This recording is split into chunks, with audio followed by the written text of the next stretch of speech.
Ooh. Thank you for listening to Los Championship Rounds. Today's guest is Ron Cruz, professional boxer, 20 fights, 8 years in as a pro boxer. And thank you, Ron, for joining Los Championship Rounds today. I'm excited to have you on. I just want to start off with, well, how's your day going? First of all, what's going What's on with going you? on, Juan? Thank you for having me, man. My day's going good. Just training like usual. It's Sunday, so it's a day to go run at the beach and just kick it with my dog the rest of the day. Good, good, good. So you know what, Ron? I want to, and I'll give a little disclaimer. Ron and I have been working for the past 8 years. I'm his cut man, but I wanted to have him on the show because he has an interesting story. Not only is he a professional boxer, he's a trainer, but he also has a career as a nurse. So we'll touch a little bit more into that as we move into the interview. But Ron, how did you get started in combat sports? How old were you when you first began this sport or Well, combat sports? yeah, it's a funny story. I really got into combat sports as a discipline thing. My mom wanted to make sure that I was getting that structure in my life. So she decided to put me into karate at first when I was a kid. I think I was about 5, 6 years old around there. And around that time, I enjoyed it, but I just did it because my mom was making me go, and she made me start. So that's really how I got my start in everything. I started with some taekwondo, some kicks, some punches. I learned the basics, and little by little, it just developed into something that I really ended up falling in love with, and it was really my outlet as a youngster. How old were you when you began in the sport in combat sports? Well, I think I was about 5 years old. 5 years old when I got into taekwondo. I started and I really liked it, and from there I really trained from 5 until I was about 12 or 13. I think 14 maybe. I took 2 years off where I did some tackle football in high school.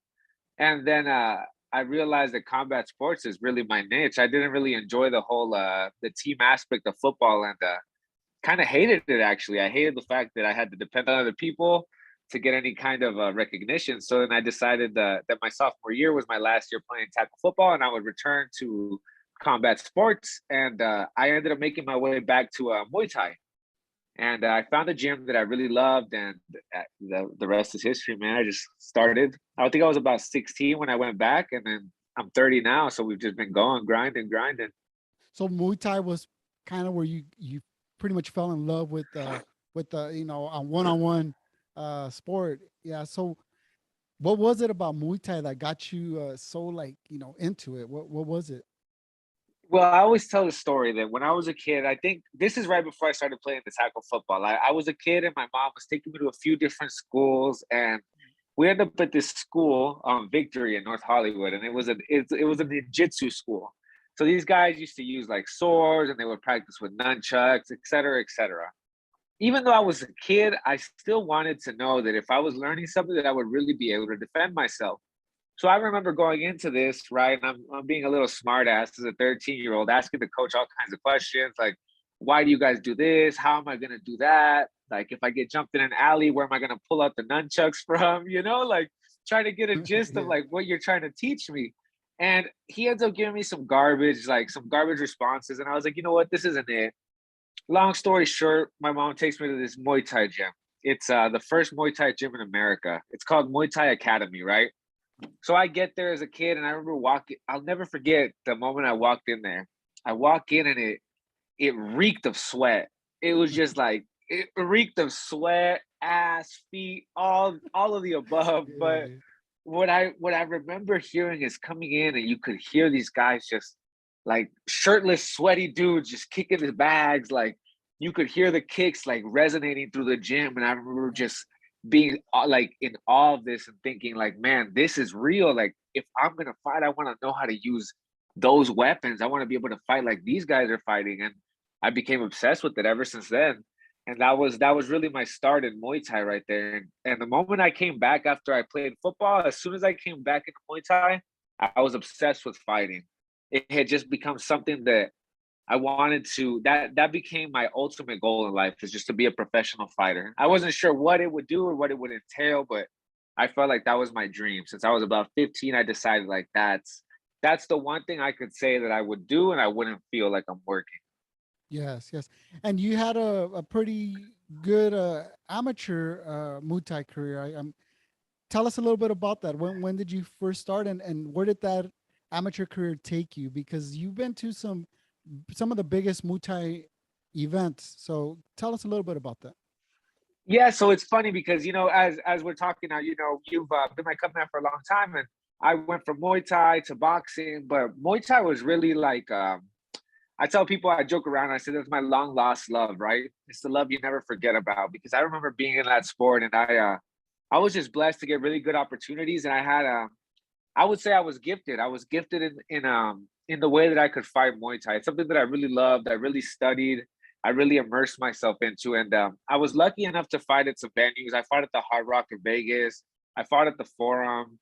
My record was actually 18-3-1, I think was my record Right. as an amateur. So I had about 22 amateur fights. I had a few smokers, the underground Mhm. fights, and I really loved it, man. But then it just, I ended up switching out from Muay Thai to boxing because I realized boxing was more of a lucrative sport. It was something Yes. that would be able to provide my not only myself but my family a living and something that could actually support you. But Muay Thai was definitely a beautiful art. It's something that without it I wouldn't be where I am today. I learned a lot of lessons in that combat sport. Took some lumps, some bruises, all that good stuff, but Yes. Yes. that's what we're in it for. Now I hear you. And so you jump from in 2014, you take the leap to become a professional boxer. Yes. As you mentioned, there was, you saw maybe in Muay Thai the financials were probably not as good as as in boxing, the opportunities. Uh, Once you get into the boxing as a professional boxer, what goes through your mind? Because it's a whole different. I mean, it's still a different beast. I mean, different politics, different routes. Take us back to your first pro boxing fight. How what was running through your mind?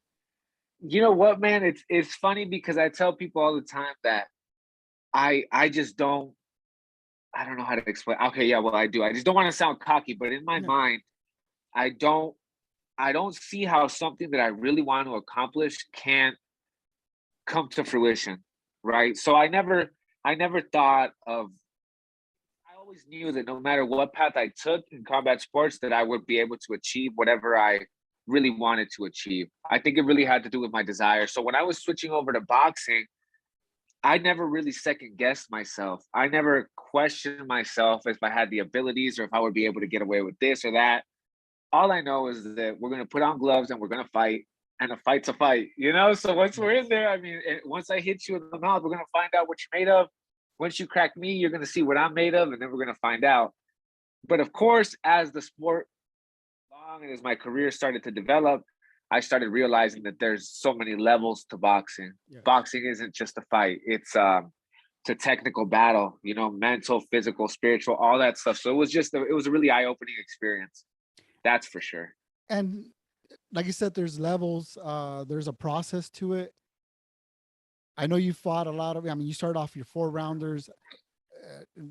I know you had a lot of fights in Tijuana, a lot of fights out in North Dakota. So it is a process. I mean, you've been to pretty much all types of venues, whether you're warming up in the back of a bar to being in a nice green room. Tell us a little bit about those experiences and how they have molded you into the boxer you are today.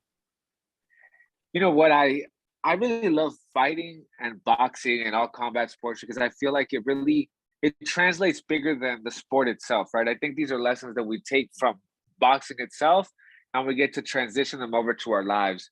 So I really enjoyed the journey because it's been really hard. For me, boxing has been really hard. It's something where I'm trying to do I'm trying to do what guys that have 100 or 200 amateur fights and I have Yeah. one. As a boxer, I only had one boxing amateur.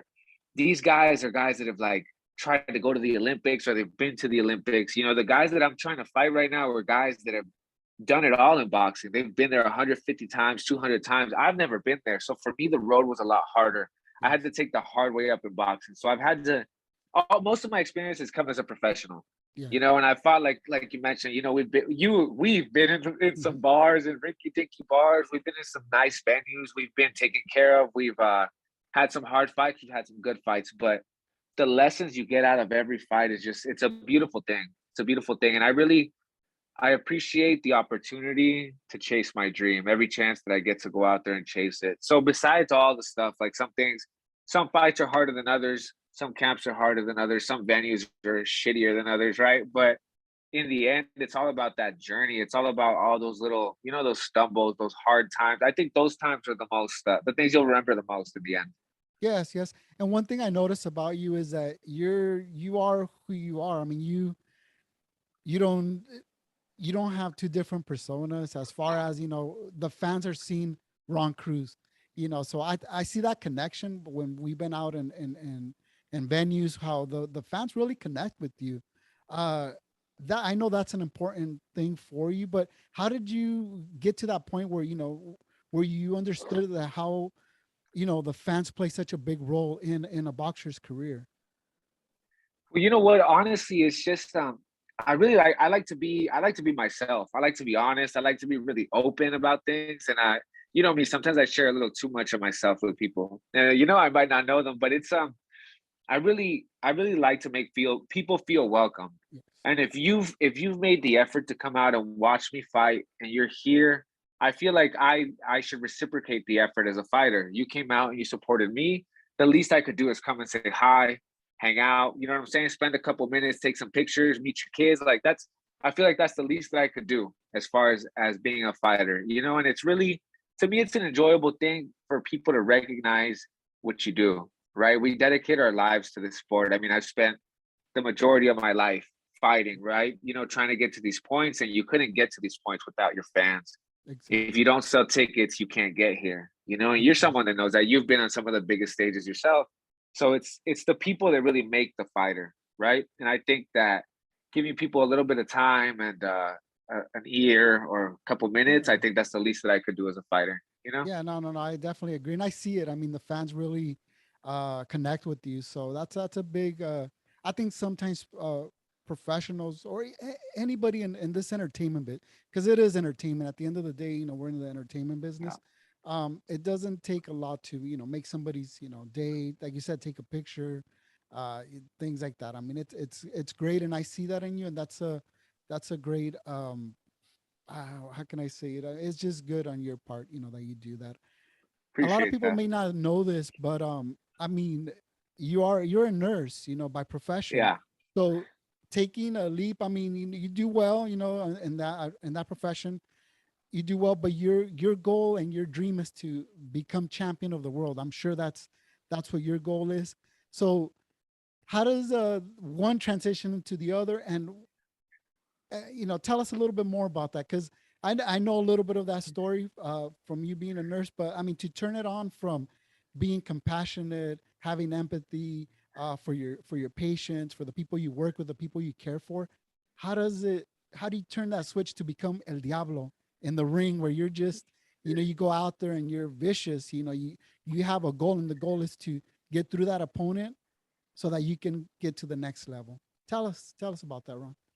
yeah. So it's being a nurse is something I think that's naturally in me. I really care for people. I think I have empathy for a lot of people, and I really enjoy helping. If I can help somebody in any way, it's a really big deal for me. So if I can go out and I can do, if I'm getting paid to help people, I love it, man. I used to love being a nurse, and it was something that it was kind of scary to leave nursing for boxing because it was a big leap. It was something where I was like, man, you don't want to leave that security. You don't want to leave Yes. that paycheck that you're getting every week. But I realized that part of the dream and part of the journey is taking those leaps of faith, right? Where you're afraid, where you're nervous, and I think you've heard you've heard it said before, if you want to take over the island, you got to burn the ships. You got to burn That's the ships right. when you get there, right? So we kind of got to that point and we said, hey, we're gonna do it. But as far as switching over from nursing to El Diablo is a nickname that I got from a few friends of mine that knew me. It's I love fighting. I love fighting overall. And for me, I take it a little personal. If you sign that dotted line, it's personal for me because you're saying that you can beat my ass. And for me, that's something that's like, okay, I respect that and you're entitled to your opinion, but we're gonna find out if you can beat my ass, right? So for me, that switch on is just a matter of hearing that bell click on and the first punch is being thrown. and I let that other side of me take over, right? You could say. And then once he takes over, I just let him have some fun. And I love that. I love that about you. And I think we were with Virgil was stating at the last fight that it's not a nice business. We're not in the nice business. This is the hurt business. So Right. coming from Virgil, being a multi-time champion. I mean, it's just it's true. We're in the hurt business, and after the fight's over, like you said, you can be friends and all that. Maybe you can help them heal up a little bit. But when those rounds are going, you're gonna whoop some ass. So yeah, no, That's right. growing up That's right. or when you started your boxing career, were there any boxers that you were a big fan of that you're like, you know what, that's somebody that I respect, or that that were maybe role models, somebody that you're like aspired to be like? Any boxers out there? Yeah, yeah. So it's funny because this is back in the day, right? I don't know if Yeah. all my young viewers are gonna relate to this, but I don't know if you remember MySpace. Yes. So I remember having a MySpace and running across these Roy Jones these Roy Jones Jr. videos, and this is when I was about 16. I used to do Muay Thai, right? So I used to watch this guy put his hands down and beat people up, and I was like, damn, like that's really cool. Like I wish I could do stuff like that, right? So it was that was probably one of the fighters that I really loved to emulate and watch, and I thought he was so unorthodox, and I thought it was ridiculous that he could get away with some of the things he got away with. So Yes. he's a fighter that I really looked up to when I was a lot younger. He's somebody that I love to watch. I also enjoyed funny is Ricardo Mayorga was another Yes. fighter that when I was young, he was I aspired in a sense to be able to accomplish what he accomplished, even though he was as crazy as he was and Mhm. he had all these vices, he was still able to accomplish such great things. And I thought, man, if this guy can do it like that, what can I do if I do it right? You know what I'm Yeah. saying? So it was something where I was like, those two guys, Roy Jones for his style and craziness, Mayorga for like, damn, he did it, even though he was out there smoking and drinking, going up to the Doing fights, and he still became a world champion. That blew my mind. So those are two guys that made definitely. a very big impression on me when I was young. No, no, no, no, and that's good. I mean, that's good that you bring that up because I'm sure Mallorca didn't have an easy road, to get to that world title and to become world champion is no easy, no easy task. So you got to give people respect to getting to that ultimate goal of that championship. If you 100%. if you could go back and say, you know what, I would have liked to have shared the ring with this boxer. I would have liked to get in there in combat and no way disrespect, that the them, but somebody that you would have said, we would have had a good fight. Is there anybody that comes to mind? You know, out of all the fighters, it's funny because I think I've always wanted to fight Canelo.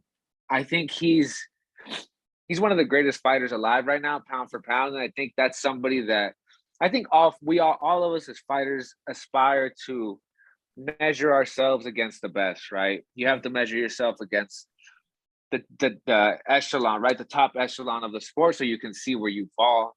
And I think that would be a great fight just to find out what it's about. You know, that's the top 1%. That's as 1% as you can get right there. That's the test, like you said, as a competitor, you want to see where For you're at, right? I mean, exactly. yeah, it's not about the financials. Like some people be calling out people just because, but if you're in this because you want to be the best, and to be the best, that's a very select group that make it to that level.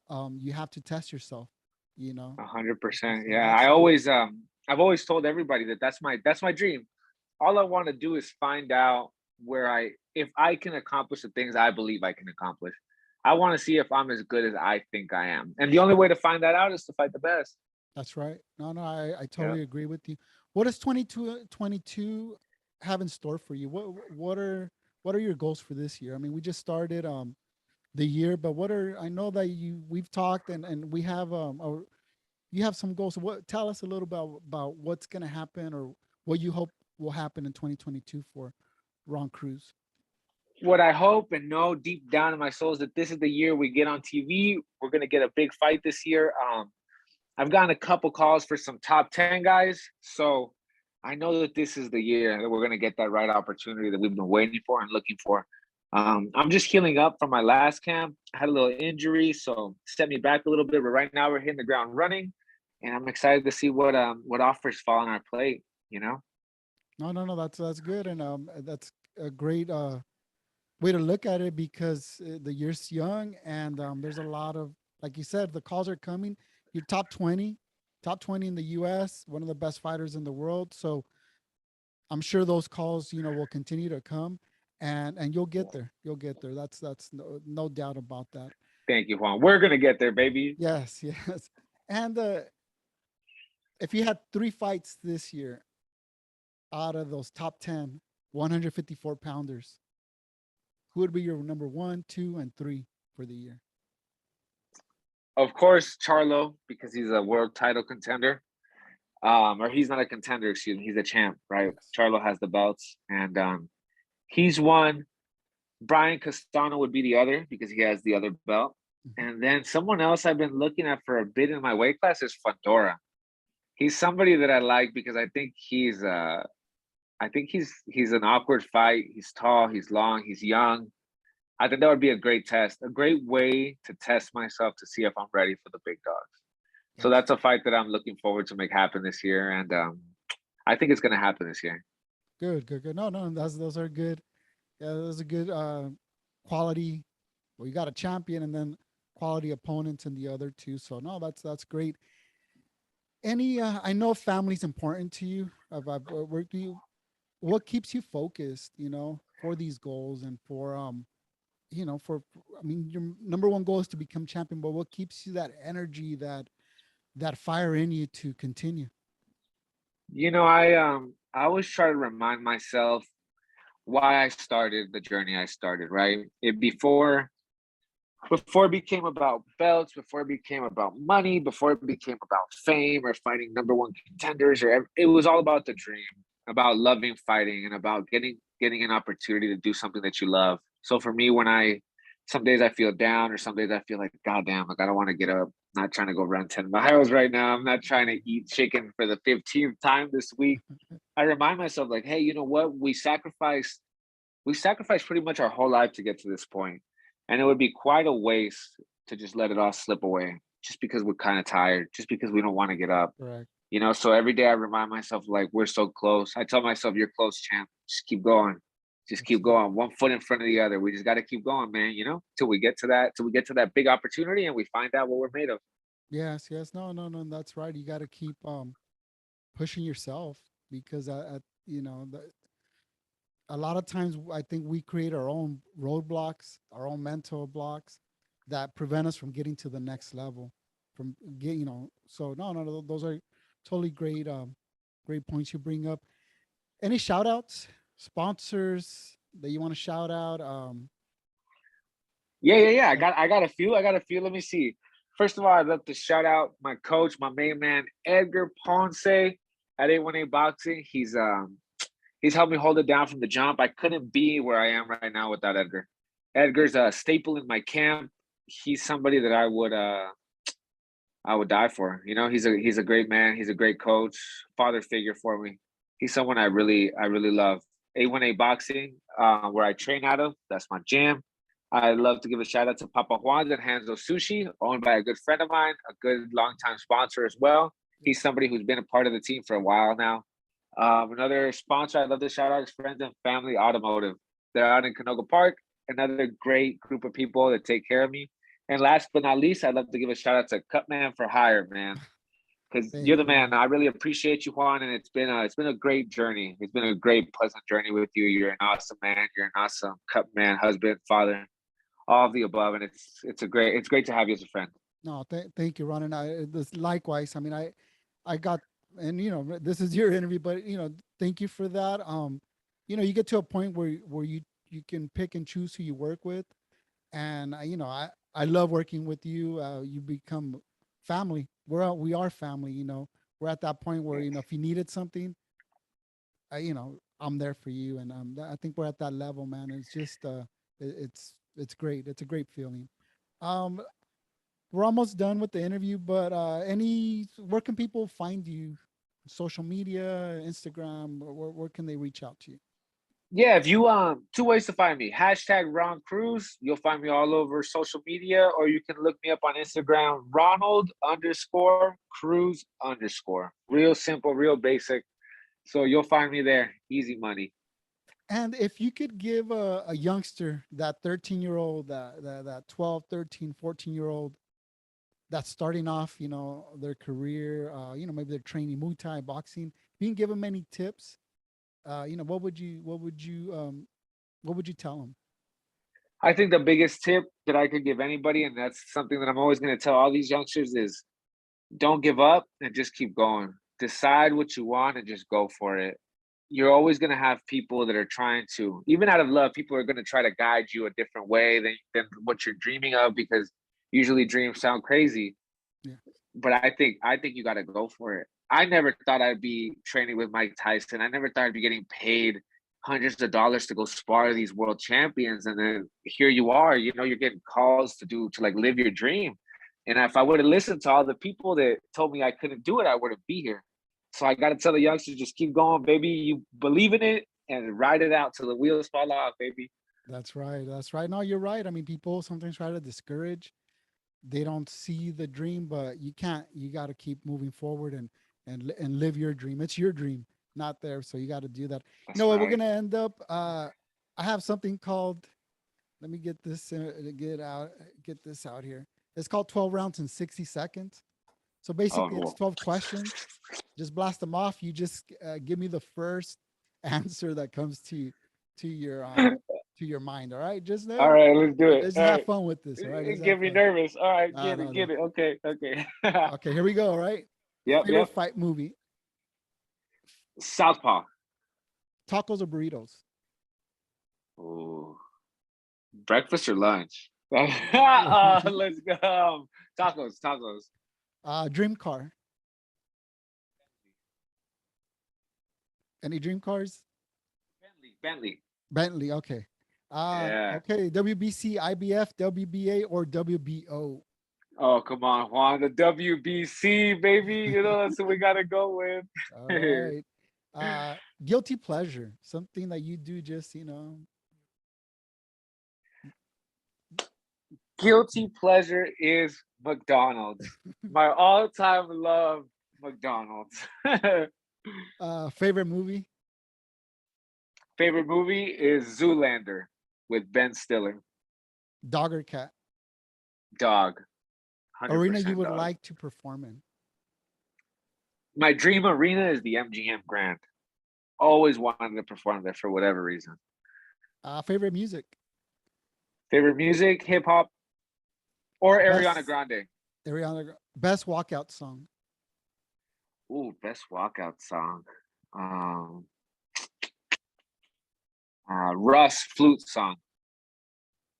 If you could step into the ring with anybody, past or present, who would it be? Canelo. All right, Ron. That was it. 12 rounds in 60 seconds. Good Ooh, man. answers. Had me nervous. Had me nervous. No, no, we try to keep it PG here. I thought you were gonna embarrass my boxing IQ. I No, don't know no, no, anything. no. Not at all. Not at all. Oh man. No, I just want to thank you for being on those championship rounds. This is episode 2. And it was just a pleasure having you on and just getting to see, where you began your career, where you've been, and where you're going. You have a bright future. Stay motivated. And any last words before we end the interview today, Ron? Just want to thank you so much for having me, Juan. And God willing, we make it to that world championship real soon here. But Amen. thank you for having me, Juan. It was awesome.